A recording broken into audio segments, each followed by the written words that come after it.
มาเบิ่งน้องๆตามข้าวเด้อพี่น้อง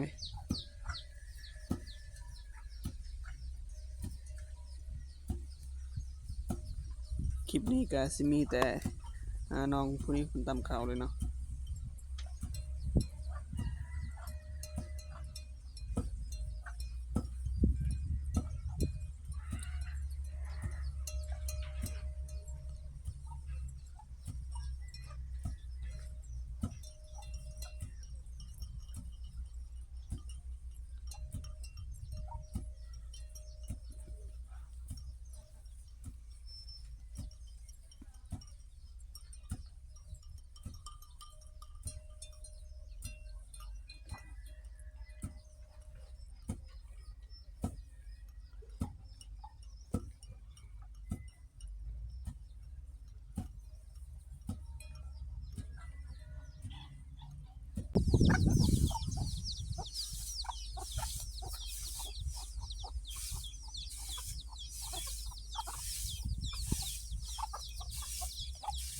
น้องแซนตามข้าวเด้อพี่น้อง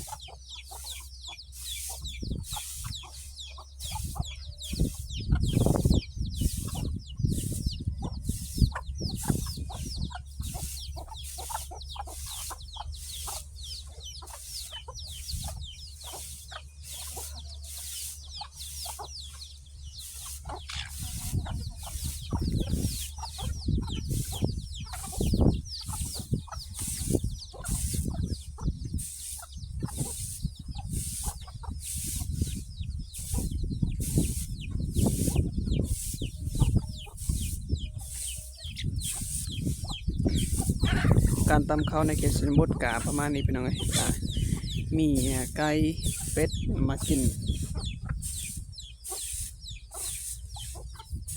นห้ำหรือว่าเขาเปลือกตัวที่เขาผัดเนาะผัดตัวที่มันออก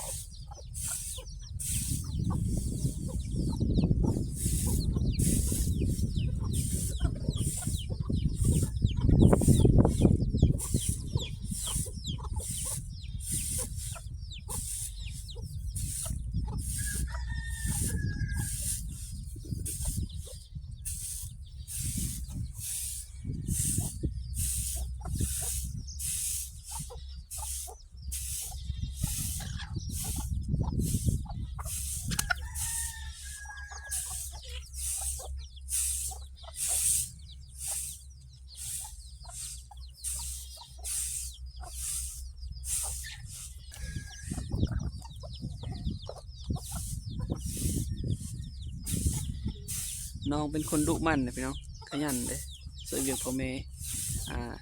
ตักน้ำตามเขาก็เป็นนี่ก็คือบรรยากาศในเขตชนบทบ้านเฮาพี่น้อง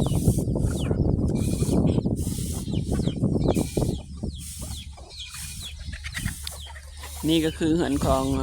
น้องแสนเนาะน้องก็เลยมาตำข้าวอยู่เหือนหมูพี่น้อง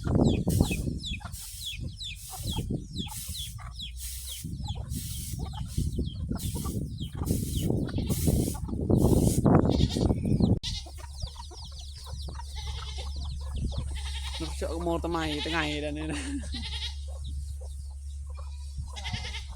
จะเดาดอนเย้าจะเดา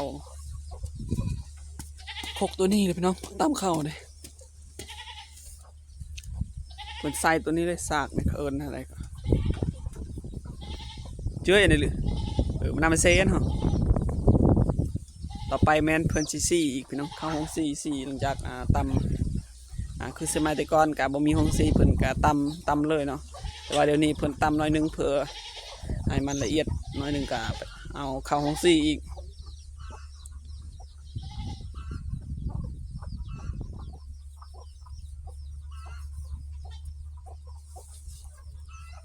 ประมาณนี้เลยบ่ค่อยได้ละเอียดปานใดก็เลยเข้าห้องซีอีกเซงานนี้เลยมาตูนไปงานนี้ต่อวันนี้เฮากะสิพาพี่น้องมาเบิ่งเฮือนของน้องเนาะน้องเพิ่นกำลังสิเกี่ยมสีข้าวเดี๋ยวพี่น้องอันนี้ก็คือเฮือนสารบ้านซองของน้องเนาะ เงินกะประมาณนี้พี่น้องเอ้ย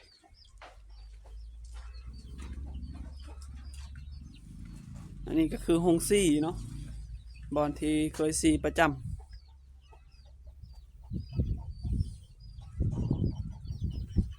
แนวตาลแซนได้ไหมป้าพี่น้องน้องแซนกะตามซินก็เป็นเลยพี่น้องมาเบิ่งสิเปิดไปนี่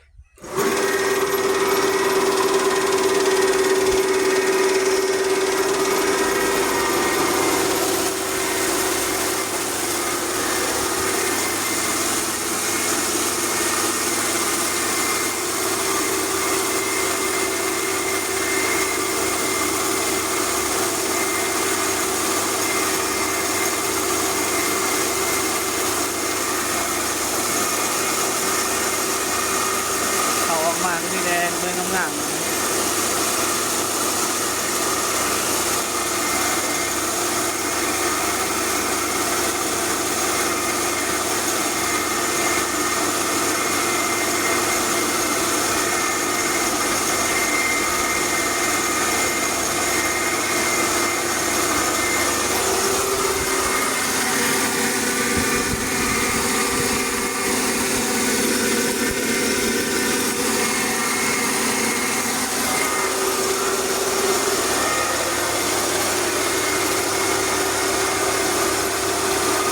ีจัง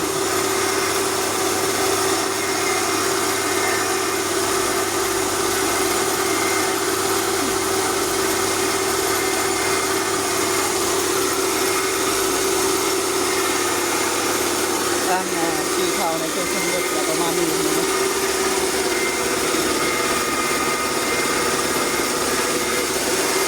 สีขาวของน้องแซนเนาะ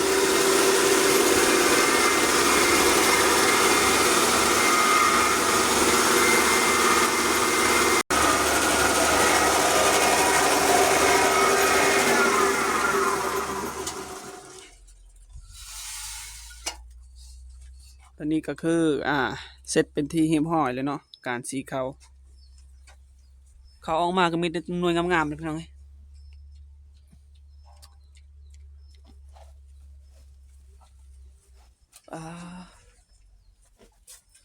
น้องกะอยู่ผู้เดียวเนาะพ่อแม่ของน้องกะไปให้ไปส่วนแล้ว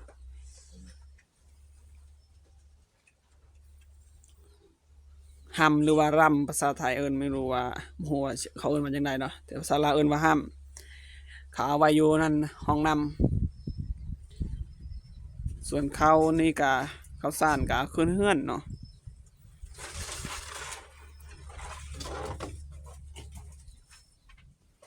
น่ะโอมแล้วโอ้ผัดอีกเพียงหลังจากสีแล้วก็ผัดอีก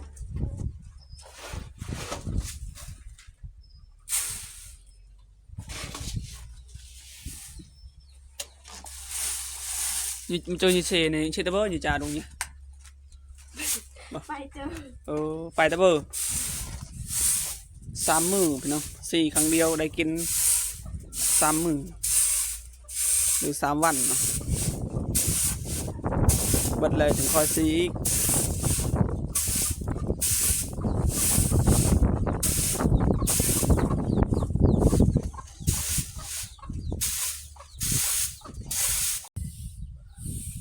ป้าต้นมะพร้าวนี่ก็สูงโพดพี่น้องเอ้ยประมาณ10 ปลายเมตรนี่เลย20 เมตรพี่น้องเอ้ยสูงเลย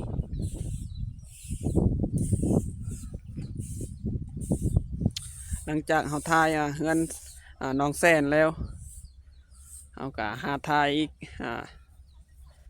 ในชนบทนี่เนาะในบ้านเฮานี่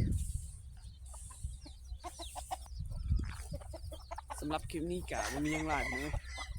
ฝากกดติดตามเด้อเนาะเพื่อเป็นกำลังใจในการคลิปต่อไปของเฮา